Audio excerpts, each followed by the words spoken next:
Hello, everyone. Welcome back to Sincerely Self podcast. Today, we are joined by two guests. I'm so excited. We were just barely kind of discussing the conversation we're going to have today, and I'm so excited for you guys.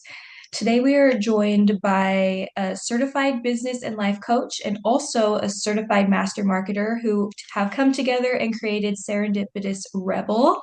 We are joined by Wendy and Crystal today. Wendy and Crystal, thank you so much for sitting down with us today. Oh, Thanks for thank having me. you. Thank you.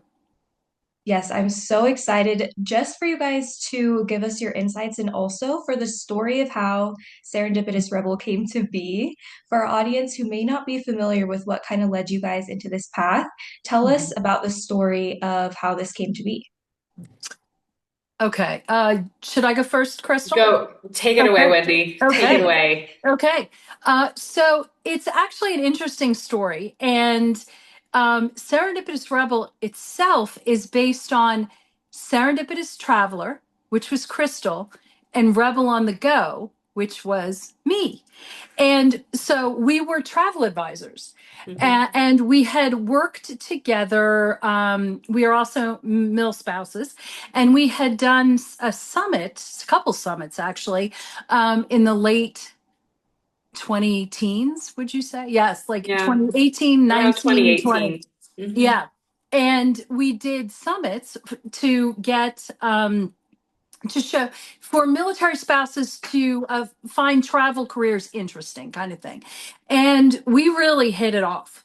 And we both tell the story that at the end of what was supposed to be a session to prepare for our summit, we were doing a joint session. Crystal looks at me and says, "We're going to work together." And I was like, "Oh, okay, sure."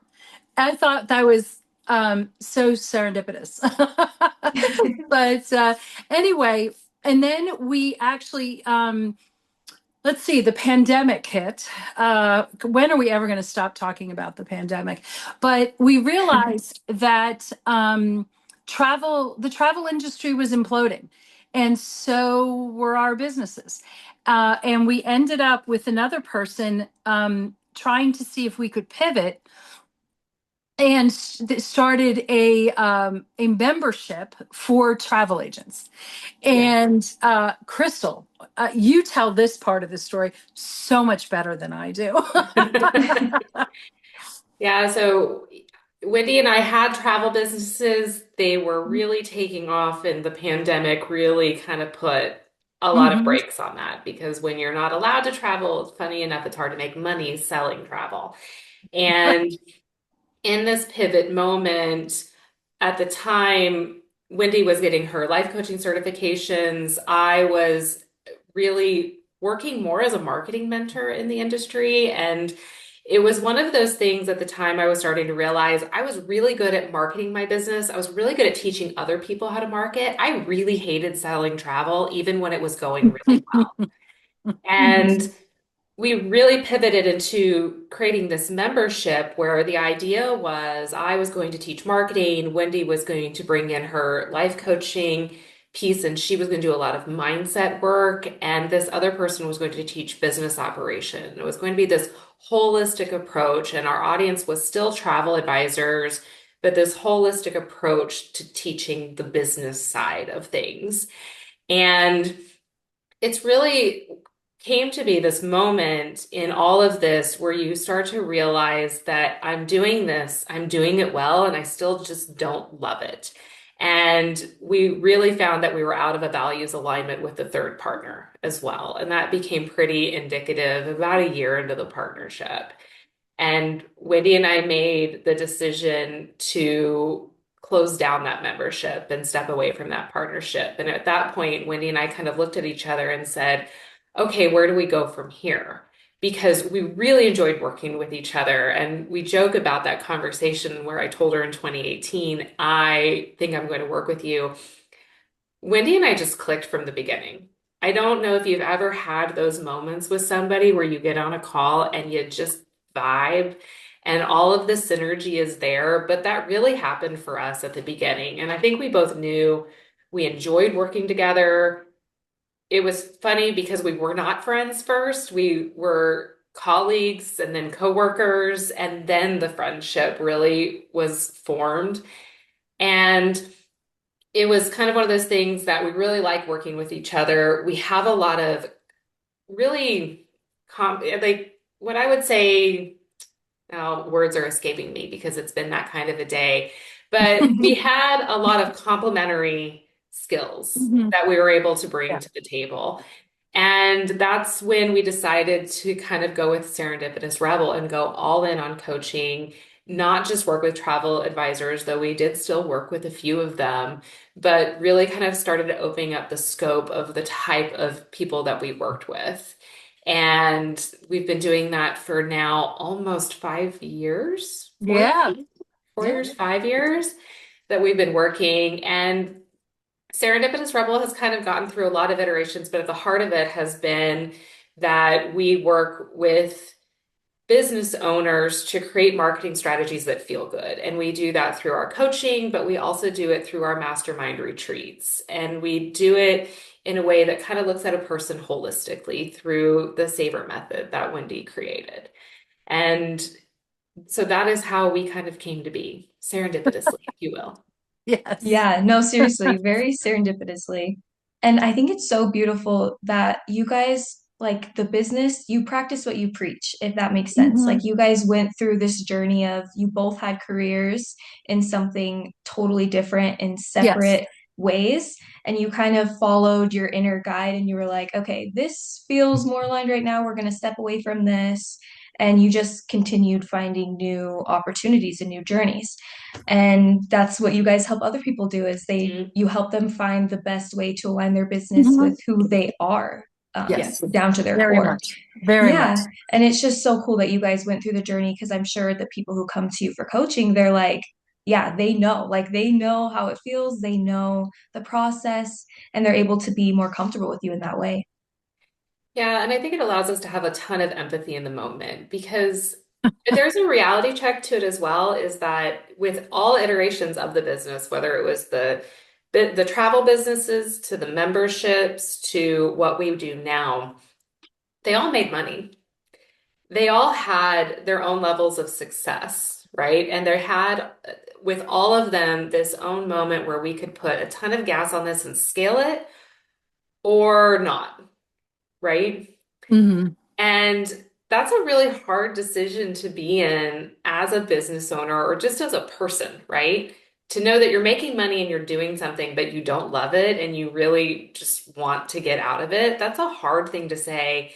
Yeah, no, I'm not doing that anymore. I'm going to go do this. And a lot of people looked at us like we were completely crazy in the Yeah. process. Well, and I think it was really the important factor that, yes, making, earning a living, having a profitable business is important, but Hmm. it's not ultimately the end all be all. And it's very important to look at other, the holistic view. How does this impact our lives? What are our priorities? What Hmm. season are we in our lives that requires, whether it's flexibility or extra money, whatever that is? It's really nothing in life is one size fits all. And I really think that's like the most important thing, that you have to look at yourself holistically, and and then kind of work around that. And I think that we've definitely been able to do that. But that was a hard one to, Hmm. in the beginning, to really work through that. I grew up in a house where, parents showed love because they put food on the table and because, earning a living was a priority. And there was never anything else that said, well, flexibility and ability to spend time with the kids. Those were not, fortunately, I think we've evolved a bit since then. But Hmm. anyway, those things matter. Absolutely. And we touched on this a little bit before we started, but we live in a world now that is very much hustle culture, especially in business, especially in entrepreneurship. And it is definitely more talked about on how, like, the holistic side of being a business owner and how you got to make sure you're filling all the cups in your life. But even still, I feel like Mhm. so many people are stuck in the, okay, I gotta get this done. I gotta focus on my Mhm. business. I gotta put my head down and just hustle. And you guys bring such a different approach to that. So for Mhm. someone who maybe is starting their business and they're feeling like they're kind of stuck in that fight or flight of, not feeling the other parts of their life, how do you feel like they can escape this? So we do use a SAVER method, which is a framework, which is a holistic framework. And thinking about it, I spent my career even before travel in the corporate nonprofit world, and I remember one of my actually biggest regrets is missing my best friend at the time, her wedding, because I had to work, and I made that decision. And I've regretted that and thought about that. And I don't have many regrets in life, but that is one of those things that why, and I say now, why did I give in to that hustle culture when ultimately they never did anything really for me? You Hmm. know? So, and I think that some of those things were in the back of my head. So Savor came out of the pandemic and just trying to figure out, you know, how do we adapt? And especially for people who were so used to the excitement of travel. How do you adapt when everything is really living in your head, your small space, and we're all stuck? So I think that when adapting it to this hustle culture, it's stepping out of your comfort zone.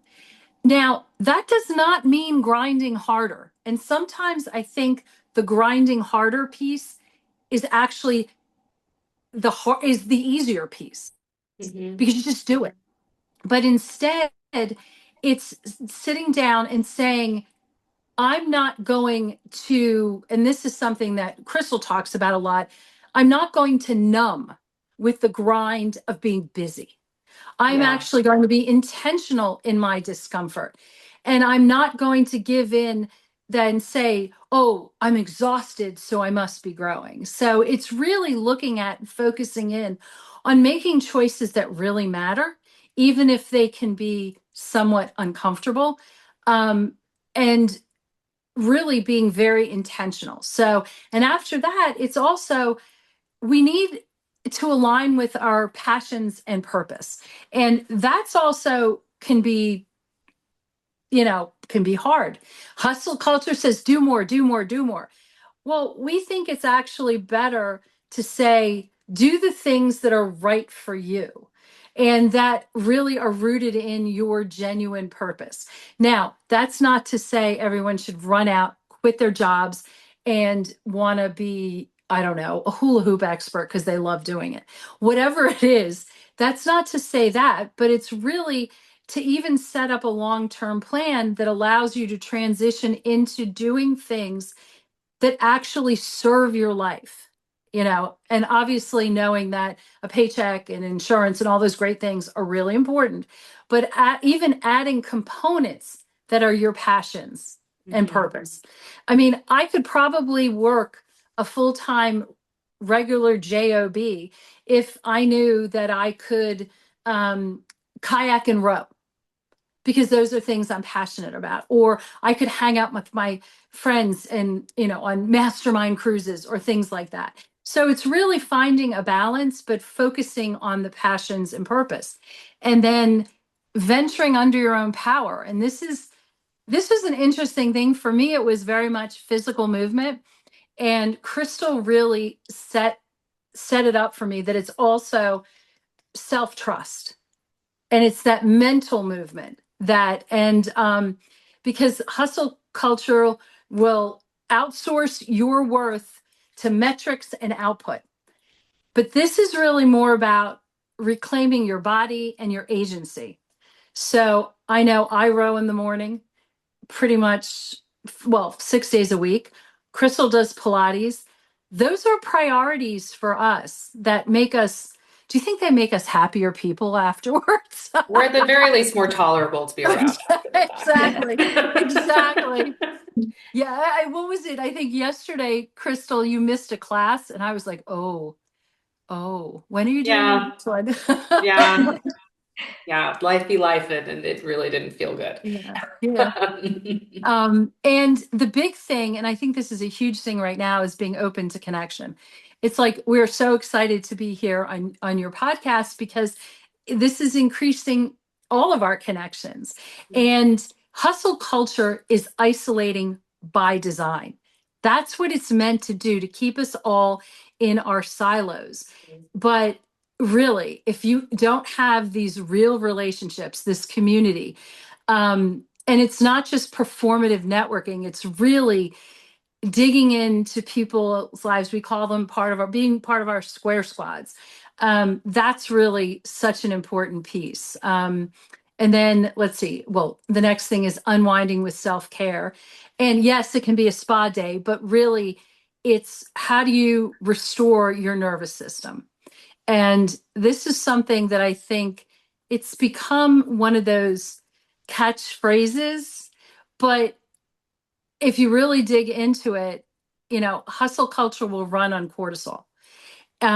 This is how you can actually take your body back and do things that allow you to make life sustainable and yeah, long living, I guess. Yeah. And then last but never least is ritualizing gratitude and celebration. And uh, and I think about hustle culture and I think about this a lot is I'll celebrate when, and it's always that next thing. It's never the here and now. But one of the things that we do um, is to ritualize the gratitude and celebrate it. That doesn't mean we don't reflect. That doesn't mean we don't look at things with a critical eye, but you have to stop and say, hey, today I've accomplished this. Yeah, and I think that's okay. So that's it in a nutshell. Mhm. Yeah.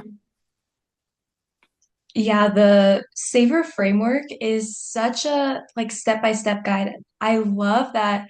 I feel like when you're going against the grain and kind of going against what you've always known, maybe what you were raised around, like this certain type of culture when it comes to business and work, when you start going against it, it can feel very scary and intimidating. So I love that you've created the framework where it's like, hey, I'm here with you. Here's a step-by-step guide on how you're going to Mhm. get through this. And I saw a quote earlier today, actually, that was talking about how today is a celebration. Like you can just celebrate today. And so I love how you were saying, like, you can find little joys in your everyday life when you're doing things that are more aligned with you. You don't have Mhm. to wait for some reason to feel happy or some deadline to be able to celebrate. You can just celebrate every day that you have. Mhm. Yeah. Yeah. And I think that hustle culture really is just another name for like high function anxiety sometimes, Yeah. where we're Mhm. constantly in this performative piece of trying to prove ourselves, right? Because we're trying to get over all of that. And that's what I love about the Savor framework is because it intentionally puts things in place to kind of help assuage that anxiety because it's hard not to have anxiety in the state of the world that we live in. And no matter where you stand politically, we're just getting hit by all sides of different things that are happening, okay? If you're a mom working from home, you're juggling all of these different plates that you're trying to keep up in the air Mhm. at all times. We're performatively trying to do it in front of the rest of the PTO and other stay-at-home moms that are working around us, right? Um, Social media is constantly reflecting back to us the way we should look and the things we should be prioritizing and the things that we should be doing, right? And frankly, if you're a business owner in 2026, you have been consistently reinventing yourself since 2020 because there has been just this constant barrage of things that have been changing the landscape of our business. And now you have AI into the mix, and that's just making all of our heads explode, right? And so there is this idea that we just need to keep grinding and keep grinding and keep grinding. I also think so much of this hustle culture is created by a bro marketer that's like 30 years old, single dude with no kids, right? And frankly, his lifestyle and his schedule is not going to match mine at 41 years old with two children, one with special needs, who I have to like factor in all of those things, right? So if I'm not creating, so I can't build a business model or build a marketing strategy that models this guy over here, right? I'm like setting myself up for failure from the beginning. Mhm. But if I can look at things from a completely different lens, and again, step out of the comfort zone of that, figure out a way to do it my own way that is in alignment, that is me doing the thing, right? And it is doing it in community connection with other people who are in the same boat that I am, right? Who are in having the same shared experience. That's when I can be successful. Because if I'm not creating a strategy or creating a business model that is in support of who I am in this season of my life right now, then we are just hustling ourselves into a burnout. Yeah, absolutely. And I feel like as women too, as we get older, we gain so many titles for other people, mom, wife, sister, Yes. aunt, all these things. And we're Hmm. told in society, honestly, to let those titles be what define us. And so as you Hmm. get older, you're supposed to give more into those other titles and not as much into yourself and what you like and what fills your cup and maybe starting a business and these type of things. And so I think it's so beautiful that you guys are advocating for midlife women who are in those spots and are feeling like they're not able to start something new or try figuring Hmm. out who they are. I think it's really important also, uh, as sort of a side benefit, is actually also to speak to younger women and say, as you grow and evolve and go through the different seasons of life, that you have agency and you have choices, Hmm. and you can also add.